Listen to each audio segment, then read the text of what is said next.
Baltarusijos tas Demetrius. Šaunuolė, gerai. Tai ką man dabar Tada vėl įsisuko Gorbačiovas atseit, kad jis nieko nežinos.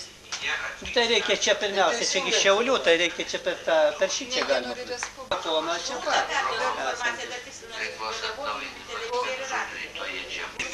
Ne tokia, kaip, neliūdna, optimistinė. Ir man atrodo, jeigu nebus daugiau tokių, rinksena šita atkris viskas. Tuo pačiu metu. Bet čia Šiaulių pedagoginio instituto, tai pedagoginiam ir reikalinga, tai čia mieste daugiau skleisti. Palaukti iki ryto, aš siūlau palaukti iki ryto, jeigu jie rytą duotų.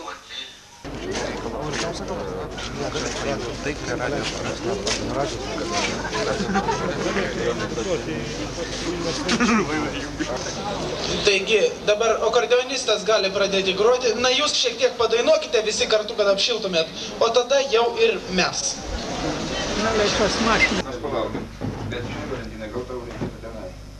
Radio centre? Gerai, aš einu ten. Ir ne vienas. 2, 3, 4, 2, 5. Dabar taip, klausimas yra tik vienas. Ar dabar šiuo metu gerai lauksim? Automobilius, kągi aš atsisveikinu, turbūt, mėly žiūrovai, bet jūs gal dar mane matysite, aš nežinau. Net, sako, garsas eina, taip? Mes studijoje sėdėdami nieko nežinome, kas ten darosi, mūsų redakcijų telefonai, atsiprašau, skamba taip. Garsas eina į eterį, kas neišjungia televizorių, mėly žiūrovai, klausykit. Prie televizijos vyksta grumtynės, viduje taip pat tankai važinėja ir traiško žmonės. Mėly žiūrovai, neturiu, kol mes dar sėdime šioje studijoje, čia yra aš ir operatorius, režisierė už lango, asistentė, garso operatorius, kol kas tik žinau apie šios žmonės, mes užsidarė, girdisi stiprus sprogimai aplinkui, net sienos sudrebėjo. Jie suprantis, laužų, tai viską išdaužė. O viduje irgi nesimato, ar yra? Važiuoti, tiems, kurie norės važiuoti nuosavų transportu, reikia važiuoti Klaipėdos plentu, yra rodyklė į Sitkūnus, iki Sitkūno nuo Klaipėdos plento 18 km. Kartoju, kalba paskutinė Kaune veikianti radijo stotis. Gerbiami Lietuvos žmonės, reikia, kad mes ilgiau išsilaikytumėme.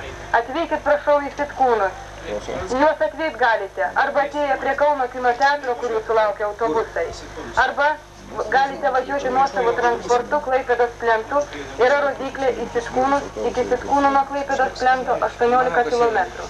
Информация, пожалуйста. Я что та пача информация, у меня тоже самая информация. по-русски, потому что нас слушают. У меня Oh, I have the same information which was repeated beforehand. This is Kaunas television of Lithuania, the last TV station which is on the air from Lithuania, which Vilnius has been occupied by the paratroopers of the Soviet Army, Vilnius TV and radio station. We have got an unconfirmed data that 5 people have been killed and a few injured. Others were led very brutally to the street, and now the TV station looks like a blazing house. All lights are up. Vienas kareivis nušautas, 5 nukauti iš televizijos, 30 sužeista. Elta veikia dar. Tai va, kaip tikrai, iš balkono nueitum, juos parodys, nes balkono žmonės, kad žinotų, kad jiems leidžia apačkai tribūnai. Dešiniai pasilieka čia, kur prie savivaldybės. Tiesiai gatvėje pasilieka tie, kurie vidaus reikalų eina, ir kairiai čia pasilieka tie, kurie prie pašto. Ir išskirsi tas 3 grupės. Tai gerai, pirmininkė, kiek jūs sakote? Tai mes 2 sėdam prie bent po 2 jau deputatai tarnų. Aš išsiplėčiau. Iš karto, kokius 5 metrus telefoną. Gerai, kol kas būtų. Gerai. Čia miesto meras, arba išvela jau yra pas jus?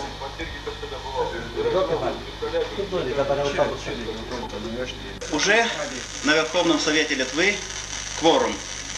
Больше, чем 70 депутатов на месте. Военные машины из Вильнюса, из центра, где здание Верховного Совета, уже возвращается на северный городок. Информация. Это информация Эльты, телеграфное агентство Литовской Республики, по прямому указанию правительства.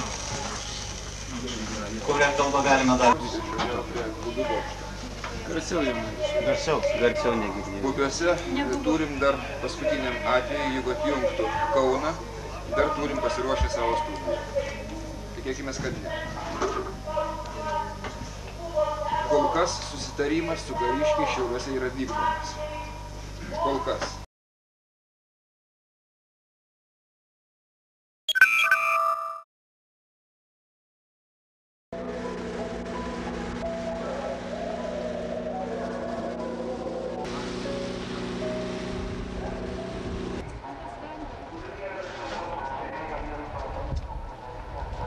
Rytą prabudęs įsijungiu televiziją, pažiūrėti, kasgi ten Vilniuje darosi. Ir negalėjau suprasti iš karto, pamačiau karo vaizdus.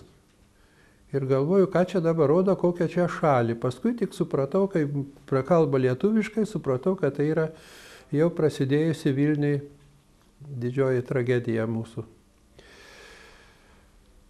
Na ir tada kągi, atėjau į miesto savivaldybę. Čia jau buvo užblokuotas gatvės, pradėjo rinktis žmonės, kurių per kelias valandas prisirinko pilna aikštė, o savivaldybės salėje antrame aukšte jau buvo susirinkę aktoriai, kurie skaitė eiles, buvo iš balkono kalbama susirinkusiems, teikiama informacija, kuri gaunama būdavo per televiziją ar telefonais iš Vilniaus, perduodama aikštėje susirinkusiems žmonėms, buvo dainuojama. Na ir kaip sakant, keliama žmonių dvasia. Nuotaika buvo, sakyčiau, gan tokia ir prislėgta, ir labai iškilminga, ir su tokia viltim, kad vis dėlto negali būti, kad tiek žmonių nuėjusių ginti mūsų šalies laisvės Vilniuje, kad jie ten būtų sutrypti visiškai galutinai ir kad juos gali kas nors nugalėti. Kiekvienas doras lietuvi, kuris gyvenai čia nuo amžių ir būsi čia, ar gyvas, ar supūsis miltele, mūsų Lietuvos žemelėje tavai visados išliks lengva ir brangi. Lietuvis visados buvo stiprus savo dvasingumu, savo siekių tvirtumu ir savo teisumu. Ir visada jo darbus laimino Dievas, į kurį jis visados kreipdavosi savo sunkiausiomis valandomis. President of Lithuania, Mr. Landsbergis. Čia dabar bus skelbimai per viešasias priemonės. Taip, iš esmės, manau, jūs kaip transportas, tai dirbsite gal taip. Galvojom, jeigu aukščiausia tarybai atsitiks nelaimė, ji bus nušalinta, tai tokiu atveju dirba maisto pramonė ir svarbiausia komunalinis ūkis. Jūs transportas aptarnaujantys ir tą, matyt, galėtumėte dirbti dalinai. Bet apie streiką bus paskelbta. Ne, ten yra toks irgi pasakymas. Jeigu bus, mes paskelbsim čia savo kanalais ir taip jau irgi. Nesam tokie turtingi, kad mes imsim ir mesim taip darbą nei iš jo, nei iš to. Čia apie tai spręsim. Na, pasitaikė proga įsigyti videokamerą. Ir buvo toks dėkingas laikas tam visam filmavimui, kadangi brendo labai dideli įvykiai. Prasidėjo atgimimas ir buvo labai daug įvairių renginių. Ir tokia buvo mintis, kad visą tai reikia užfiksuoti, nes tai yra mūsų naujos atgimstančios valstybės istorija. Ir kada nors galbūt tie įvykiai bus nagrinėjami, prisimenami ir galbūt turės tokią istorinę išliekamąją vertę.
Įdomiausias dalykas, kad to meto vaizdajuostės visos yra sistemoje taip vadinamojo VHS, tai yra namų arba mėgėjiškojo režimo sistemoje. Ir jos šiaip vaizdas būdavo geras, bet tik tai nebuvo galima kopijuoti, nes kopijuojant iš karto krisdavo kokybė. Tačiau tai buvo vienintelis būdas užfiksuoti tai, kas Lietuvoje vyko svarbiausiai. Įdomus dar koks dalykas, kai užėmė televizijos bokštą, televizijos studiją, jau nebegalima buvo įeiti ir naudotis profesionalia technika. Todėl visi televizijos studijos darbuotojai pasitraukė ir nors juos ir kvietė dirbti kolaborantų vadovybė, bet jie atsisakė dirbti, jie nusprendė bado streiką organizuoti ir dalis jų nuėjo dirbti į parlamentą. Ten buvo organizuota šitą mėgėjišką studiją VHS sistemai.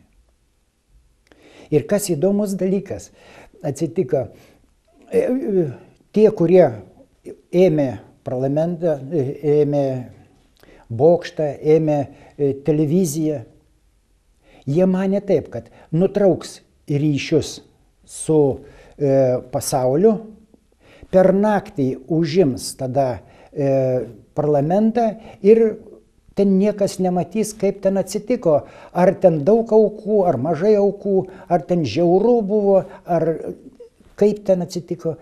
Tik tai iš ryto praneš, kad jau, kaip čia, Lietuvos gelbėjimo komitetas, šitas kolaboranto komitetas, reiškia, išvadavo Lietuvą nuo sajudistų, kaip jie kada vadina.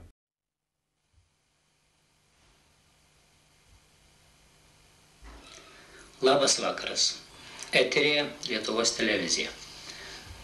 Supažindiname su oficialiais Lietuvos gelbėjimo komitetų dokumentais, priimtais sausio 11 ir 12 dienomis. Nutarimas apie Lietuvos radijo ir televizijos komiteto veiklą. Vilnius, 1991 metai, sausio 11 diena.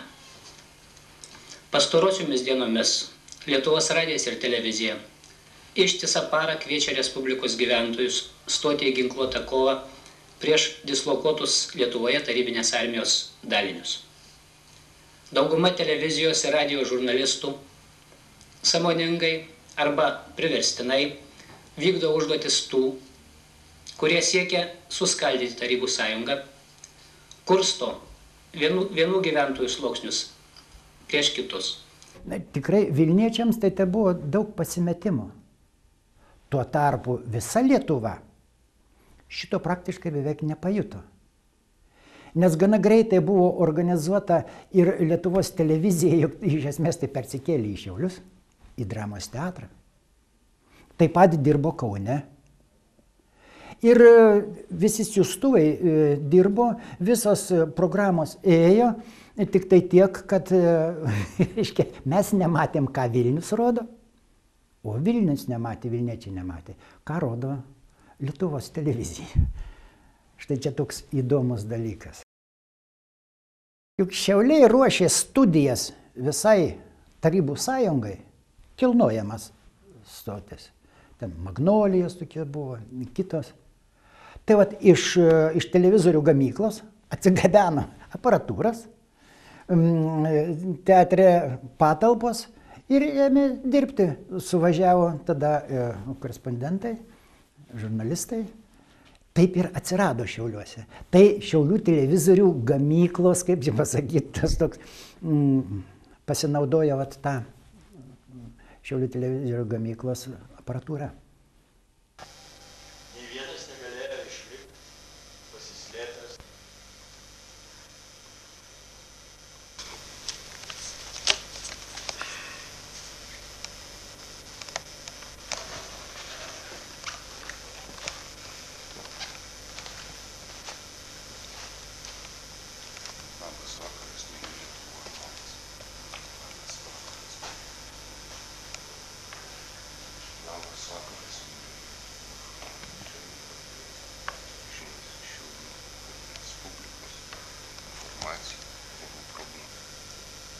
Labas vakaras, mėly Lietuvos žmonės. Šiandien eteryje pirmą kartą Šiaulių televizijos studija. Šiandien laidoje.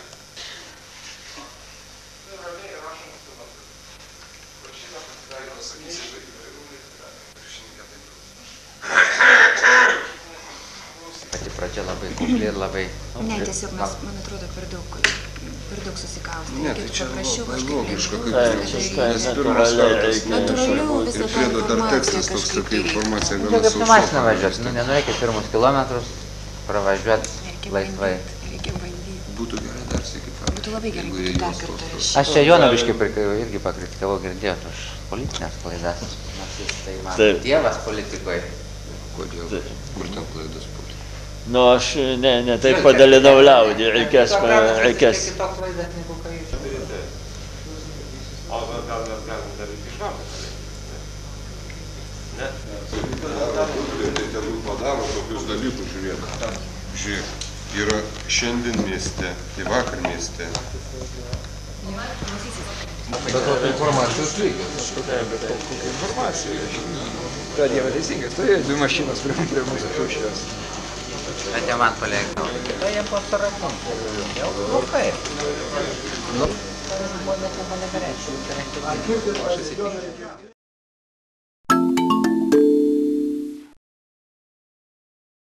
Aš žinau, dar daugiau buvo filmuotojų, bet man niekaip nepavyksta iki šiai dien žinoti jų.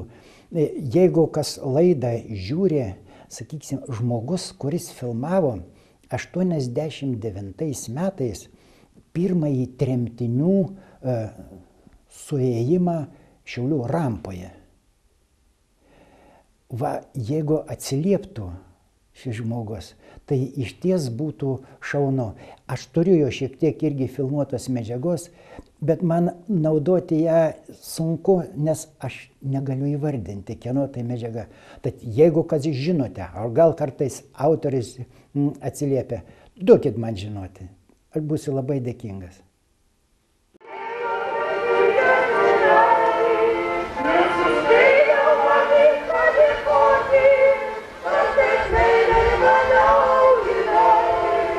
Nesuspėjau mami padėkoti, kad taip švelniai mane auginai. Pailsina vargėlį bežaliai, ir mažėlį nenorus tėvai, nepagrįšiu aš tau. Sovietų tankai atsitraukė ir, žinoma, mes netekom pačių garbingiausių ir geriausių savo tautos sūnų. Bet jų kraujo kaina mes šiandien jau 19 metų esame laisvi. Užtat amžina šlovė ir garbė tiems, kurie žuvo, tiems, kurie ten buvo sužaloti, kurie ten nukentėjo, ir tiems, kurie ten dalyvavo, ir kurie ten šalo, o taip pat, žinoma, reikia atiduoti duoklę ir čia pat Šiauliuose buvusiems žmonėms, kurie ir čia statė barikadas ir saugojo miestą, ir saugojo televizijos bokštą. Taigi ta šventė, didžioji mūsų tautos šventė, Laisvės gynėjų diena, yra visos mūsų tautos šventė. Su ja ir sveikinu visus šiauliečius ir visus Lietuvos gyventojus.